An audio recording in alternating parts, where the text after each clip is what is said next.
नमस्कार, स्वागत है आपका एसजीआर एजुकेशन पे। सर्वाइवरशिप बायस आज का टॉपिक रहेगा। इससे पहले मैंने आपको याद होगा तो आपको ऑब्जर्वर बायस जो है वो करवाया था और मीडिएटर और मीडिएटिंग वेरिएबल के बीच में डिफरेंस क्या होता है, ये दो रिसर्च के टॉपिक हमने किए थे। ये आज जब आप वीडियो देख रहे हैं तो लास्ट दिन है जिसमें कि आपको अनअकैडमी का 1 महीने का सब्सक्रिप्शन 750 रुपए में मिल सकता है अगर आप कोड यूज़ करेंगे SCRYT 750 या 799 में जो है ये आपको मिल जाएगा, जिसमें कि आप लोगों को 1 महीने एक्सेस मिलेगी पूरे प्लस के सब्सक्रिप्शन की। और दोनों ही कोर्स लॉन्च हो चुके हैं।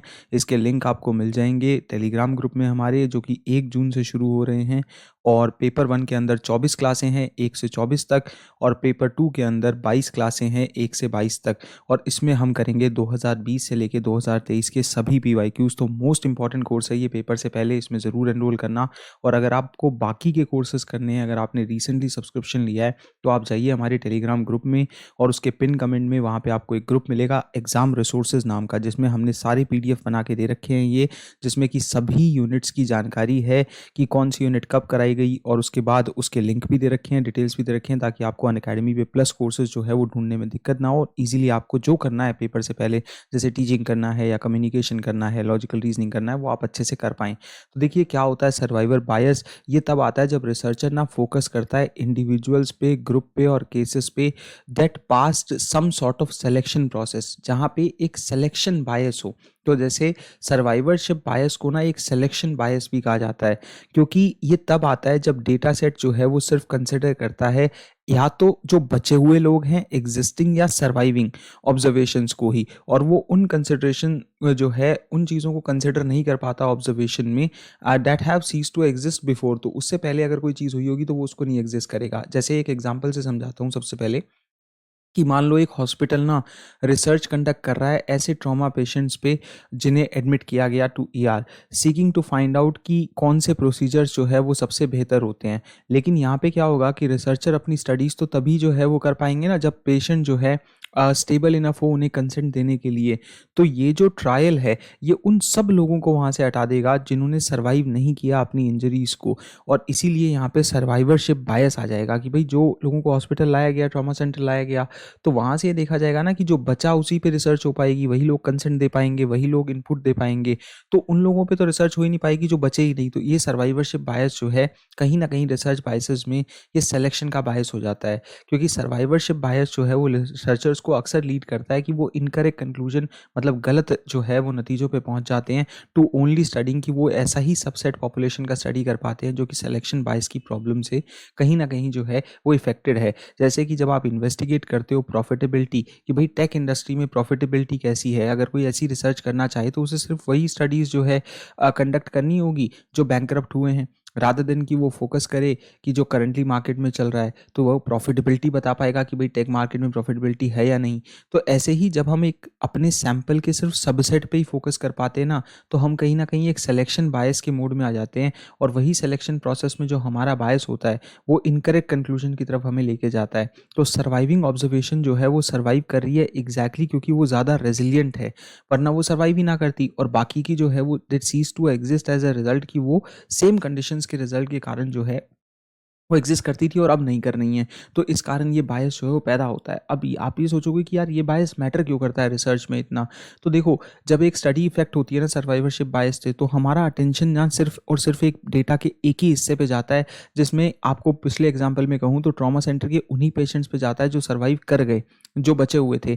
लेकिन जो नहीं बचे उनका डेटा हमारे पास कभी आया ही नहीं। तो this can have a number of consequences, कि सिर्फ ऑप्टिमिस्टिक कंक्लूजन ही आगे जाएंगी जबकि वो रियलिटी को प्रेजेंट तो नहीं कर रही है। और फिर हम ये सोचते हैं कि सर्कमस्टांसेस जो हैं, जो सिचुएशंस हैं वो आसान है और वो फेवर में ही काम करेगी, जबकि हकीकत में ऐसा नहीं होता।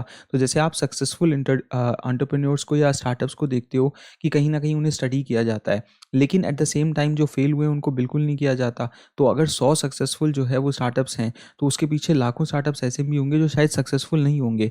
और उसके बाद कोरिलेशन जो है उसको मिस इंटरप्रेट कर लिया जाता है, कॉज एंड इफेक्ट रिलेशनशिप देख ली जाती है, जबकि हकीकत में कॉज एंड इफेक्ट रिलेशनशिप कई जगह होती नहीं। जैसे हाई स्कूल और कॉलेज ड्रॉप आउट्स, तो for example becoming successful entrepreneurs despite living school not because of it. तो कई बार आपको ये देखने को मिलता है कि भाई ये बड़े सक्सेसफुल एंटरप्रेन्योर्स हैं, ये सब ने जो है वो ड्रॉप आउट किया था, कॉलेज छोड़ा था या जॉब छोड़ी छोड़ दी थी। जबकि हकीकत में कितने लोग ऐसे होंगे जिन्होंने ये सेम पाथ अपनाया होगा और उसमें वो लोग सक्सेसफुल नहीं हो, तो उनकी कहानी आपके सामने नहीं आती, और आज आपके सामने जिनकी कहानी है वो लाखों में से सिर्फ 5 या 10 लोगों की है। इनकम्प्लीट डिसीजन मेकिंग होती है, इसके कारण ये एक बहुत बड़ी प्रॉब्लम है, क्योंकि जो सिर्फ सर्वाइव कर जाएंगे और जो सर्वाइव नहीं करेंगे उन पे हम मिस आउट कर जाएंगे। तो ये बड़ा इंपॉर्टेंट हो जाता है कि हम इसे हटाएं कैसे। तो देखो, लॉजिकल एरर की तरफ लेके जाती है ये, लेकिन अगर हम कंसिडर करें कि हमारे डेटा में क्या हम मिस कर रहे हैं और उसके बाद ये हम देखें कि डेटा सेट कंप्लीट है या नहीं, तभी हम अपनी स्टडी को आगे बढ़ाएं। तो जो ऑब्जर्वेशन हम जो है ये देखते हैं कि सर्वाइव नहीं कर पाती, उन्हें कैसे सेलेक्ट करें, कैसे उन्हें जो है वो हिस्सा बनाएं। तो आप देखोगे कि think of defunct business school drop outs who become billionaires, ऐसे ड्रॉप आउट्स जो बिलियनियर्स बन गए, और क्लिनिकल ट्रायल पार्टिसिपेंट्स जो है हु शोड नो इम्प्रूवमेंट। तो आपको ये देखना होगा कि आप सिर्फ उन सक्सेसफुल लोगों की एग्जाम्पल को नहीं ले सकते, आपको सारे एग्जाम्पल्स लेने होंगे, तभी एक स्टडी पूरा रिजल्ट दिखाएगी। पिक डेटा सोर्सेज, ऐसे डेटा सोर्सेज जो है वो लाइए जो एक्यूरेसी की तरफ लेके जाएं। बी केयरफुल कि आप किसी भी ऑब्जर्वेशन को omit ना करें जो अब एग्जिस्ट नहीं करती और पहले एग्जिस्ट कर रही थी। और उसके बाद ये भी समझना ज़रूरी है कि also look for academic journals publishing negative study results. ऐसे नेगेटिव स्टडी रिजल्ट्स जो आते हैं उनको भी आपको देखने की ज़रूरत है, ध्यान देने की ज़रूरत है, ताकि सिर्फ आप ऑप्टिमिज्म की तरफ ना जाएं जो सर्वाइवरशिप बायस अक्सर लेके जाता है। जब आप डेटा को क्लीन कर रहे हो तो आप आउटलायर रिमूवल करें, जैसे मीन होता है। तो मीन ऐसा हो सकता है ना कि भाई हमने मान लो नंबर लिखे 2, 4, 6, 8, 10, और उसके बाद जो है हमने नंबर लिख दिए कि भाई -80 और +100, तो ये साफ पता लग रहे हैं कि ये तो आउटलायर्स हैं। मीन तो जो है वो बहुत ज़्यादा इफेक्ट हो जाएगा, तो आउटलायर्स को हटाना बड़ा इंपॉर्टेंट होता है, तभी तो ये इसका मीन लेंगे तो ये रिप्रेजेंट कर पाएगा इन पांचों नंबर्स को कहीं ना कहीं मीन।